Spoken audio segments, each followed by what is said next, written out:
There's a moment most people never catch. It happens in the middle of an ordinary conversation. Someone smiles at you. They nod at the right time. They say your name with warmth. They laugh when you say something slightly funny, even when it is not that funny. And you walk away from that interaction feeling something quiet and good, feeling seen, feeling like you belong in that room. But later, sometimes hours later, sometimes years later, something surfaces, a memory, a pattern. The slow recognition that despite all that warmth, despite all those smiles, something was always slightly off. You were never quite included in the decisions that mattered. Your ideas were received politely and then quietly set aside. Your presence was welcomed the way you welcome furniture, appreciated for being there, never truly considered. And the smile. The smile was always there, consistent, warm, perfectly timed. That smile was never respect. It was management. Before we go any further, there's something I need to come clean about. This distinction took me a long time to figure out. Through most of my early 20s, I was the kind of person who chased being liked above everything else. I went along with things. I kept the peace. I made sure people around me felt at ease. And for years, I was genuinely baffled. I couldn't wrap my head around why none of that ever seemed to earn me any real respect. Why the warmth people showed me felt authentic, yet somehow empty. Why I could stand in a room packed with people who genuinely liked me and still feel underneath it all completely unseen. It took a long time to understand what was actually happening, and what I eventually understood was not comfortable. It was not the kind of insight that makes you feel better immediately. It was the kind that sits with you for a while, quietly rearranging things. Most people spend their entire lives confusing being liked with being respected, and it costs them everything. Not in dramatic ways, not in obvious betrayals, but in the slow, quiet erosion of how they move through the world. In the meetings where their voice carries no weight, in the friendships where they are always available but never truly needed, in the relationships where they are appreciated the way you appreciate something reliable and undemanding, present, useful, replaceable. Respect and niceness are not the same thing. They never were. But we were never taught the difference. We were taught to be polite, to smile back, to assume that warmth means safety, and that kindness means value. And so we built our entire sense of self-worth on signals that were never designed to tell us the truth. This is not a self-help video. It is not a list of techniques. It is an honest examination of something most people feel but cannot name: the gap between being liked and being respected, between being tolerated and being taken seriously, between the smile and what lies behind it. To understand why this confusion exists, you have to go back further than psychology. You have to go back to how human groups actually function, not in theory, in practice, in the long, difficult, often brutal history of how people have survived together. For most of human history, social survival depended on group membership. Being cast out did not mean embarrassment. It meant death, literally. The person who was excluded from the tribe in the Paleolithic era did not go find another tribe. They died alone in the cold without food or protection. And so, humans developed an extraordinary sensitivity to social signals. We learned to read faces with remarkable precision, to detect warmth, to respond to inclusion, to feel in our bodies the difference between being accepted and being rejected. These impulses go back further than memory. They are wired into each of us, still firing beneath the surface whether we choose to recognize them or not. When someone's face breaks into a smile directed at you, something deep in your nervous system reacts before your conscious mind has even caught up. The warmth lands as a signal of safety. Being included reads as a matter of survival. This is not a figure of speech. This is how we are built. Niceness, the smile, the nod, the agreeable tone, the carefully maintained warmth, is a social lubricant. It keeps groups functioning. It reduces friction. It signals non-threat. And for most of human history, that signal was enough. If someone smiled at you, it meant they were not going to harm you. That was the original contract. Simple, functional, sufficient. But somewhere along the way, we upgraded the meaning. We started interpreting the absence of threat as the presence of value. We started reading, "They are not hostile," as "they hold me in high regard." We started treating the signal of safety as the signal of respect. And that is where the confusion was born. Not through malice, not through stupidity, through the perfectly understandable mistake of applying ancient social logic to a world that had quietly changed the rules. Respect is something entirely different. Respect is not about comfort, it is about weight. When someone respects you, your words carry consequence. Your absence is noticed in a way that changes the room. Your opinion, when you give it, lands differently than other opinions. Your boundaries are not tested, not because people fear punishment, but because they have internalized your value. They do not want to lose access to what you represent. They handle you carefully, not out of obligation, but out of genuine recognition that you are not someone to be handled carelessly. Niceness keeps you in the room. Respect determines what happens while you are there. Think about the people in your life who have smiled at you the most, the ones who were always pleasant, always agreeable, always quick with a kind word or a warm gesture. Now ask yourself something uncomfortable. How many of those people actually listened to you when it mattered? How many of them changed their behavior because of something you said? How many of them, when a real decision had to be made, thought of you as someone whose judgment they trusted? You probably already know the answer, and it probably does not feel good, because the people who smile the most are often the people who need something from you. Not always consciously, not always with bad intent, but socially. Niceness is frequently a tool of navigation. It keeps relationships smooth. It avoids conflict. It maintains access. And none of that requires respect. It only requires management. There is a particular type of person who is universally liked and almost never respected. You have met this person. You may have been this person. I have been this person. They are warm. They are generous. They remember birthdays and ask follow-up questions and make everyone feel included. And yet, when the group makes a decision, their voice is the last one considered. When something goes wrong, they are the first one asked to accommodate. When someone needs to be told no, they are the one who gets told no. Because everyone knows they will accept it graciously. They are liked because they are safe. They are not respected because they cost nothing. Respect, at its core, is a response to perceived cost. This sounds cold. It is meant to. Because the truth about respect is not warm. It is not about being a good person or having good intentions. It is about what happens in the minds of other people when they consider crossing you, dismissing you, or ignoring you.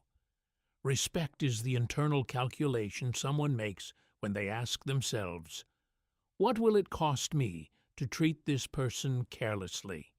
If the answer is nothing, if there are no consequences, no withdrawal, no shift in energy, no loss of access to something they value, then there is no respect.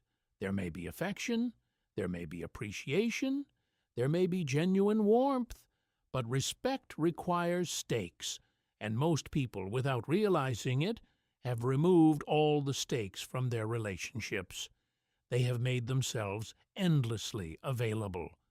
They have forgiven without requiring change. They have absorbed disrespect quietly, telling themselves it was not worth the conflict.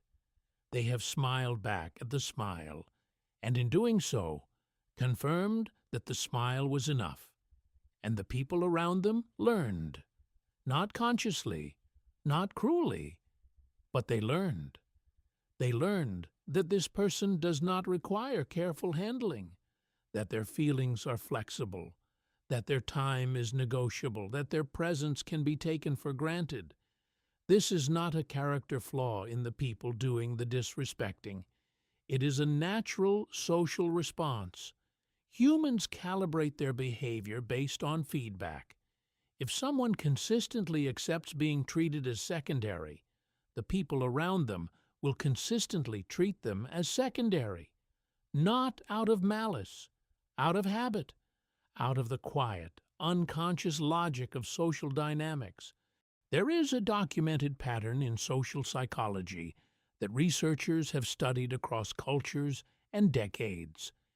It is sometimes called the Likeability-Respect Tradeoff, though it goes by different names in different fields. The core finding is consistent. The behaviors that make people like you and the behaviors that make people respect you are frequently in direct opposition. Likability increases when you agree, accommodate, express warmth, minimize conflict, and make others feel comfortable. Respect increases when you hold positions under pressure, enforce boundaries, demonstrate indifference to approval, and occasionally create discomfort. These are not compatible strategies. You can pursue one or the other. You can find a balance somewhere in the middle, but you cannot maximize both simultaneously, and most people, without ever consciously choosing, default to likability because it feels safer, because it is immediately rewarded, because the smile comes back and the smile feels good. You probably know exactly what I mean. That specific relief when someone smiles back, when the tension in a conversation dissolves because you said something agreeable, when you can feel the room relax because you accommodated instead of held your ground. That relief is real. It is immediate. It feels like success, but it is not success. It is the beginning of a pattern that will cost you years. The cost of that choice is paid slowly, over months, over years, in the accumulation of small moments where you were overlooked, underestimated, or simply not taken seriously, in the growing sense that something is wrong, that you are not being seen correctly, that the warmth around you is somehow hollow, that you are surrounded by people who like you and somehow still alone in the ways that matter. That hollowness has a name. It is the absence of respect. In the winter of 1962, during the Cuban Missile Crisis, there was a moment that historians have returned to repeatedly. President Kennedy was surrounded by advisors, many of them experienced, credentialed, and forceful in their opinions. Several of them pushed hard for immediate military action. The pressure in that room in those days was immense, the kind of pressure that makes people say things they would not normally say, the kind that makes agreement feel like the only sane response. Kennedy did not raise his voice. He did not perform certainty. He sat with the weight of the decision visibly, asked questions that made people uncomfortable, and ultimately chose a path that most of his advisors initially opposed. He was not liked in that room in those moments. He was not warm or accommodating or easy to be around, but he was respected because everyone in that room understood that his judgment carried consequence, that his position was not negotiable through social pressure, that he was not managing them. He was deciding. And there is something worth noticing in that distinction. Managing and deciding look similar from the outside. Both involve a person at the center of a group, navigating relationships, responding to pressure. But they feel completely different to the people in the room. When someone is managing you, you feel it as warmth, as ease, as the pleasant sensation of being handled well. When someone is deciding, you feel it as weight, as the quiet recognition that this person's presence changes what is possible. Kennedy was not the most pleasant person in that room. He was the most present. This is a small example of a large principle. The people who are remembered, not just in history, but in the smaller histories of our own lives, are rarely the ones who were the most pleasant. They are the ones whose presence had weight, whose absence was felt, whose opinion, when given, landed differently than everyone else's. That weight is not built through warmth, it is built through consistency, through the quiet refusal to be managed, through the slow accumulation of moments where you held your position when it would have been easier to yield. Let us talk about what niceness actually communicates, not what it intends to communicate, but what it signals at the level of social perception. When you are consistently nice, when you agree readily, when you absorb friction without response, when you make yourself available without condition, you are communicating something specific.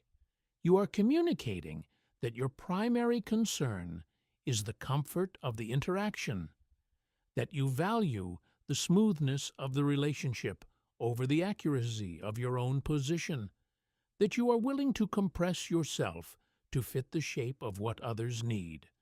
This is not a character flaw. In plenty of situations, it is actually a real strength. But when it comes to earning respect, it becomes a weakness, because underneath all that warmth, what it quietly communicates is a form of social unease, a need for things between you and the other person to go smoothly, a subtle, unspoken hunger for their approval, and people feel that, not always consciously, but they feel the difference between someone who is kind because they are secure and someone who is kind because they are afraid, between someone who smiles because they are genuinely at ease and someone who smiles because they need you to smile back. I remember a specific moment. Years ago, in a work environment I will not name specifically, where I watched someone I respected deeply walk into a room full of people who disagreed with him. He did not adjust his posture. He did not soften his tone. He did not begin with a joke to ease the tension. He simply sat down, looked at the people in the room, and waited. The silence lasted maybe 4 seconds. It felt much longer. And in those 4 seconds, something shifted. The room reorganized itself around him, not because he demanded it, because he did not need it not to. That is the difference. The first kind of kindness, the kind that comes from security, is respected. The second kind, the kind that comes from needing the room to go well, is managed. There is a particular social dynamic that plays out in almost every group, every workplace, every circle of friends. It is rarely discussed openly, but everyone has experienced it. It is the dynamic of the person who is always consulted last, not ignored, not disliked, just last. Their opinion is heard after the decision has already been shaped. Their presence is acknowledged after the important conversations have already happened. They are included, but included the way you include someone you are being polite to, not someone whose input you genuinely need. This person is almost always one of the nicest people in the group. They are the ones who never cause problems, who smooth things over, who make everyone feel welcome. And they are last because they have never cost anyone anything. They have never held a position that made someone uncomfortable. They have never withdrawn in a way that was felt. They have never made the room aware of their absence. They are present. They are pleasant. They are invisible. And here is what makes this particularly difficult to recognize from the inside. Being invisible in this way does not feel like being ignored. It feels like being included. The smile is there. The warmth is there. The sense of belonging is there. It is only when you look at the actual outcomes, at who influenced the decision, at whose time was protected, at whose opinion shifted the room, that the invisibility becomes clear. Most people never look at the outcomes. They keep reading the smile. There is something worth examining in the way we were taught to interpret social warmth. Most of us grew up in environments where niceness was the primary social currency. We were rewarded for being agreeable, for not causing trouble, for making adults comfortable. We learned that the smile was the goal, that if people were smiling at us, we were doing something right. But the rules change. They change gradually, and no one announces the change. At some point, in adolescence, in early adulthood, in the first real social hierarchies we navigate, the smile stops being the primary signal. Other signals begin to matter more. Consistency, judgment, the ability to hold a position, the willingness to create friction when friction is necessary. Most people miss this transition.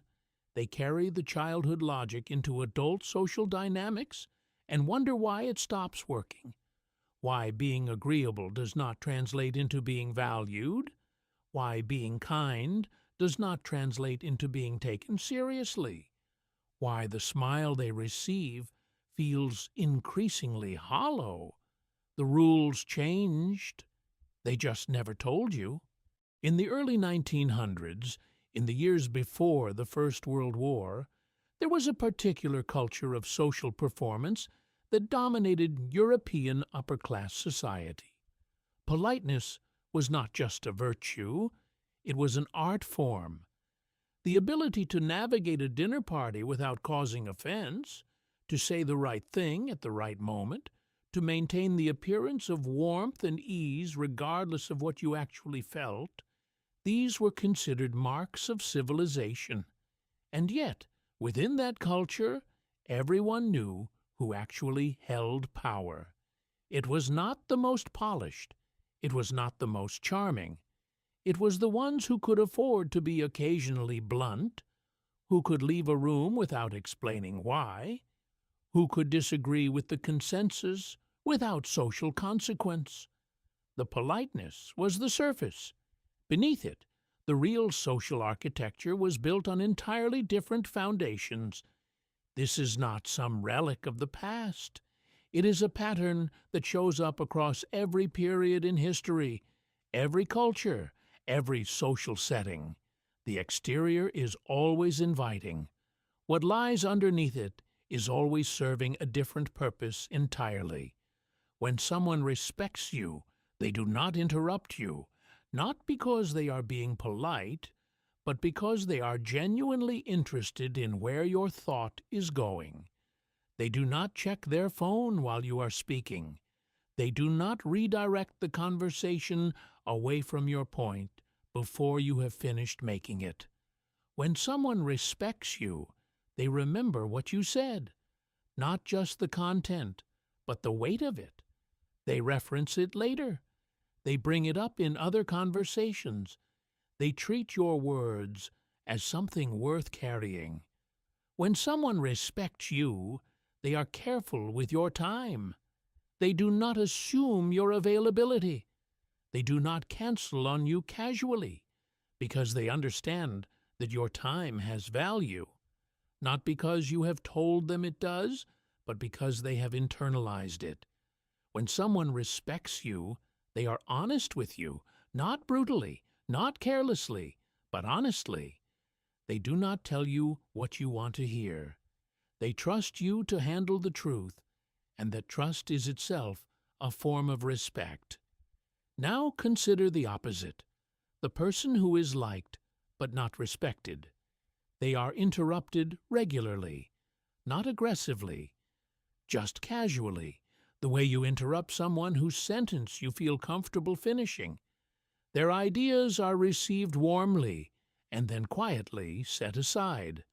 Their time is treated as flexible. They are told comfortable versions of the truth because the people around them have learned that they will accept it and move on. They are managed gently, consistently, with genuine warmth. The question that follows is not how to make people like you less. It is not about becoming cold or withholding or difficult. The question is, what do you actually believe about your own value? Because respect is not something you extract from other people through strategy.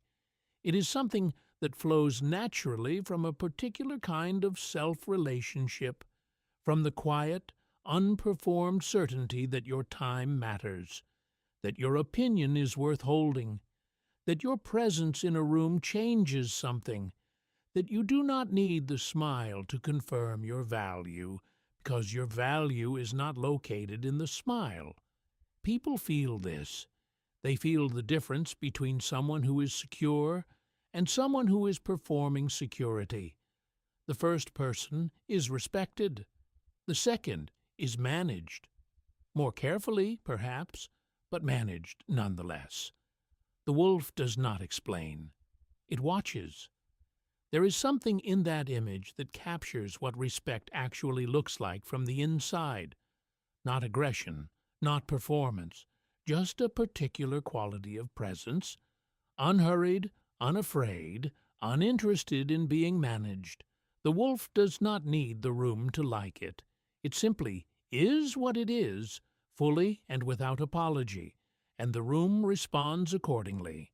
The majority of people will go through their whole lives collecting smiles. They will be liked. They will be welcomed into circles. They will be handled with warmth and what feels like genuine care. And yet somewhere deep down, they will carry the quiet sense that something is off, that they are never fully seen for who they are, that all the warmth surrounding them is real but somehow still falls short. That feeling has a name. It is the feeling of being liked without being respected, of being present without having weight, of being in the room without changing it. You do not have to live there, not through force, not through coldness, not through the performance of strength, but through the slow, patient, unglamorous work of becoming someone who does not need the smile to feel whole. Someone whose presence carries weight, not because they demand it, but because they have stopped giving it away. The smile will still come, let it come. Just know the difference. This is the crown shadow.